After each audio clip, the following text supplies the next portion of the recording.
तुम्ही सतत तुमच्या नेगेटिव्ह पॉईंट्सकडे लक्ष दिले तर तुम्ही कायम इमोशनली वीकच राहणार.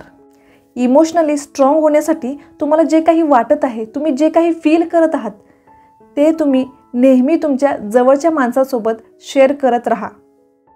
जसे कधी वाऱ्याची झुळूक, तर कधी नुसता वारा, तर कधी हवा हवासा गार वाटणारा वारा, तर कधी सगळं उद्ध्वस्त करणारा वादळ वारा. असेच आपले इमोशन्स असतात, आपल्या भावना असतात. कधी आपल्याला उदास वाटते, कधी आपण खूप खुश असतो, कधी आपल्याला खूप रागही येतो. आपल्या याच भावना ठरवू शकतात की आपलं पर्सनल लाईफ आणि प्रोफेशनल लाईफ कसे असावे.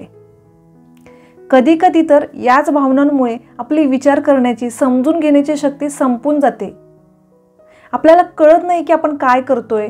भावनेच्या भरात आपण काही बोलून जातो किंवा एखादं असं डिसिजन घेतो ज्यामुळे पुढे जाऊन आपल्याला पश्चाताप होईल. आणि याचा परिणाम कामावरही होतो आणि रिलेशन म्हणजे नातेसंबंध सुद्धा खराब होतात. नमस्कार, माझं नाव आहे पूनम. आपल्या या यूट्यूब चॅनलवर तुमचं स्वागत आहे. आज आपण बघणार आहोत असे काही पॉईंट्स ज्यामुळे आपण इमोशनली स्ट्रॉंग होऊ शकतो, म्हणजेच आपण आपल्या भावना कंट्रोल करू शकतो. यामधला शेवटचा पॉईंट आहे सेल्फ केअर. तो अजिबात मिस करू नका. तर व्हिडिओ शेवटपर्यंत नक्की बघा. चला तर मग व्हिडिओ स्टार्ट करूया. यामधला फर्स्ट पॉईंट आहे स्टॉप ब्लेमिंग अँड कंप्लेनिंग, म्हणजेच दोष देणे आणि तक्रार करणे थांबवा. बघा, तुमच्या इमोशन्सची, तुमच्या भावनांची जबाबदारी तुम्हीच घ्यायला शिका. म्हणजे तुम्ही कोणाला दोषही देणार नाही आणि तक्रारही करणार नाही.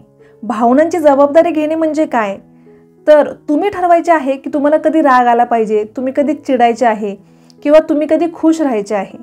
हा हक्क इतरांना देऊ नका की इतर लोक ठरवतील की तुम्ही कधी खुश व्हायचे आहे, तुम्ही कधी उदास व्हायचे आहे. जर कधी तुम्हाला रडावंसं वाटलं तर तुम्हाला वाटते म्हणून तुम्ही रडत आहात असे समजा. मग ते इतरांसाठी किंवा इतरांमुळे तुम्ही रडत आहात असे समजू नका. यामुळे आपल्या भावना कंट्रोल व्हायला मदत होते.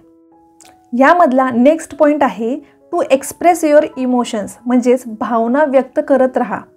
बऱ्याचदा आपल्याला वाटतं इमोशनली स्ट्रॉंग तो पर्सन आहे जो त्याच्या भावना व्यक्त करत नाही. म्हणजे ज्याला रडावंसं वाटलं तरी तो रडत नाही, ज्याला खूप राग येत असेल तरी तो दाखवत नाही, उदास वाटत असेल तरी तो कोणाला सांगत नाही. ॲक्च्युली हा समज चुकीचा आहे. अशा गोष्टी तुम्हाला इमोशनली स्ट्रॉंग करण्याऐवजी, म्हणजेच भावनिकदृष्ट्या मजबूत करण्याऐवजी इमोशनली वीक म्हणजेच कमजोर करत असतात. कारण भावना ज्या त्या वेळी व्यक्त न झाल्यामुळे त्या नेगेटिव्ह इमोशन्स मनातच राहून जातात. म्हणून इमोशनली स्ट्रॉंग होण्यासाठी तुम्हाला जे काही वाटत आहे, तुम्ही जे काही फील करत आहे ते आपल्या जवळच्या माणसाला सांगत राहा. रडावंसं वाटत आहे तर रडून घ्या, ओरडावंसं वाटत आहे तर ओरडा. कोणाचा राग येत आहे तर तोही आपल्या जवळच्या माणसासोबत शेअर करा, पण मनात काहीही ठेवू नका.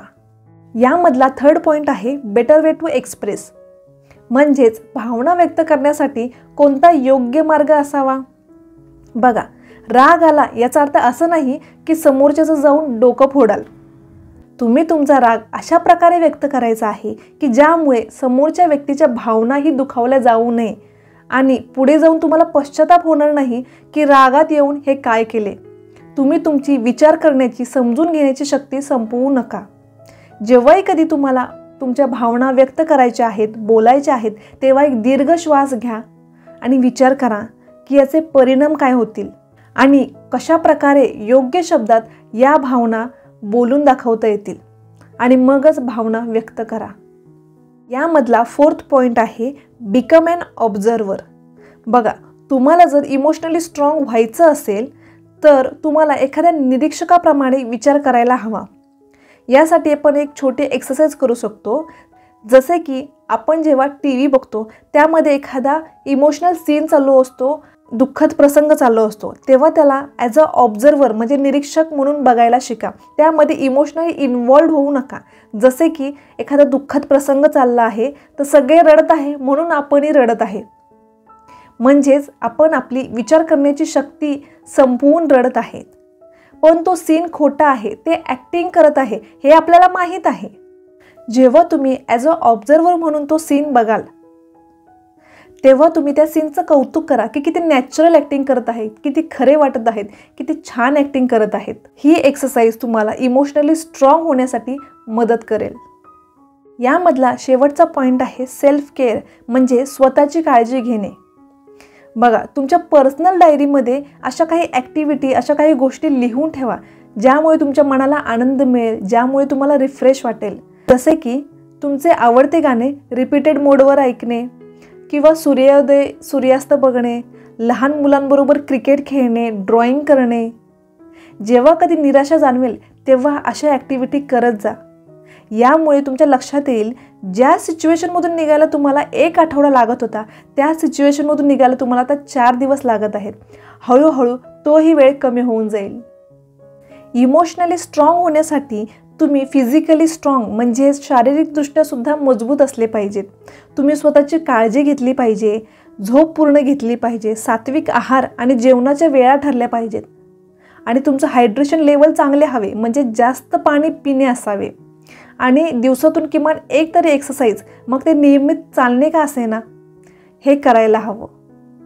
मोस्ट ऑफ केसेस जेव्हा आपण शारीरिकदृष्ट्या कमजोर असतो तेव्हाच आपण इमोशनलीही वीक होत जातो. त्यामुळे स्वतःची काळजी घेणे खूप गरजेचे आहे. प्रॅक्टिस ग्रॅटिट्यूड म्हणजेच आभार मानायला शिका. तुमचा जीवनाकडे बघण्याचा दृष्टिकोन पॉझिटिव्ह असला पाहिजे. जे जे तुमच्याकडे आहे त्यासाठी आभारी राहा. तुम्ही सतत तुमचे नेगेटिव्ह पॉईंटकडे लक्ष दिले तर तुम्ही कायम इमोशनली वीकच राहणार. मी आशा करते की आज मी तुम्हाला जे पॉईंट सांगितले आहेत ते तुम्हाला इमोशनली स्ट्रॉंग व्हायला मदत करतील. तर व्हिडिओ थोडा जरी आवडला असेल तर एक लाईक नक्की करा. तर आपण भेटूया नेक्स्ट व्हिडिओमध्ये. तोपर्यंत खुश राहा, पॉझिटिव्ह राहा आणि आयुष्य मस्त जगा. थँक्यू.